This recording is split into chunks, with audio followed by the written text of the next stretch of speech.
আসসালামু আলাইকুম, কেমন আছেন প্রিয় বন্ধুরা? আজ আমি একটি রান্নার রেসিপি নিয়ে আসছি। গয়না মাছ দিয়ে পালং শাক এবং আলু দিয়ে। আমি ততটাও ভালো রান্না করতে পারি না, যা পারি তাই নিয়ে আপনাদের সামনে আসলাম। প্রথমে পেঁয়াজ দিয়ে কাঁচামরিচ দিয়ে তেলের সাথে সুন্দর করে ব্রাউন কালার করে নেব। এরপরে পরিমাণ মতো মশলা, আমি মশলা খুবই কম খাই, পরিমাণ মতো মশলা দিয়ে লবণ দিয়ে নেব স্বাদ অনুযায়ী। রান্না হচ্ছে একটি শিল্পের মতো, যে যেভাবে রান্না করে খেতে পারে, তবে আমাদের এটা সবসময় খেয়াল রাখতে হবে রান্নাটা জানি অবশ্যই স্বাস্থ্যসম্মত হয়। এরপরে 1 চামচ হলুদের গুঁড়া দিয়ে দেব।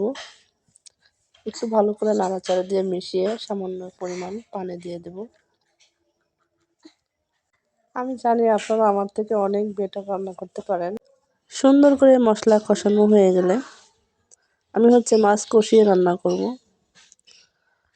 বাচ্চারা এসব মাছ খায় না, ওদের জন্য আলাদা খাবার রান্না করছি। এখন মাছটা সুন্দর করে কষিয়ে নিব। ভিডিওটা যে পরিমাণ লম্বা করলাম, আমি জানি 90% লোকই ভিডিওটা সম্পূর্ণ না দেখে কমেন্ট করে চলে যায়। আসলে আমাদের রিচ এঙ্গেজমেন্ট ডাউন হয় শুধু আমাদেরই কারণে। মাছ কষানো হয়ে গেছে, এখন আমি আলু দিয়ে দিছি। আলুটা সুন্দর করে কষিয়ে নিব। আমি অনেক সাদাসিধে খাবার পছন্দ করি, অনেক মশলাযুক্ত খাবার এগুলো আমি পছন্দ করি না, এগুলো আমার বাবুরা পছন্দ করে। আমি হালকা পাতলা পাতলা তরকারি, অল্প মশলার, এগুলো আমি পছন্দ করি। এখন আমি ঢাকনা দিয়ে ঢেকে দেব। আলুটা সিদ্ধ হওয়া পর্যন্ত। আলু সিদ্ধ হয়ে গেছে। এরপরে আমি ধুয়ে রাখা পালং শাকগুলি দিয়ে দেব। পালং শাকের তরকারি আমার কাছে ভালো লাগে, খুব পছন্দের একটি খাবার। আমি 2 থেকে 3 মিনিট শাকটি সুন্দর করে কষিয়ে নেব। অনেকে পানির ভিতরে দিয়ে শাক দেয়, আমি ওটা পছন্দ করি না। শাকটা আমার কষানো হয়ে গেছে। এখন এর ভিতরে পরিমাণ মতন ঝোলের পানি দিয়ে দেব।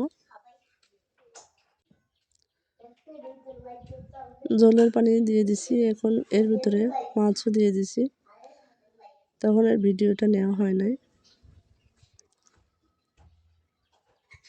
আমি বুঝি না আমি রান্না করলে কেন কালারটা এরকম আসে। হয়তো আমার ক্যামেরার কোনো প্রবলেম থাকতে পারে। কালারটা কিন্তু অনেক সুন্দর আসছে, বাট ক্যামেরায় দেখা যাচ্ছে না। আমার সম্পূর্ণ তরকারি রান্না হয়ে গেছে। আমি এসব পছন্দ করি, আমার অনেক মশলাযুক্ত খাবার আমার একদম ভালো লাগে না। যারা যারা এতক্ষণ আমার ভিডিওটি দেখলেন তাদের অনেক অনেক ধন্যবাদ। যদি সম্ভব হয় ভিডিওটি লাইক কমেন্ট করে শেয়ার করে দেবেন।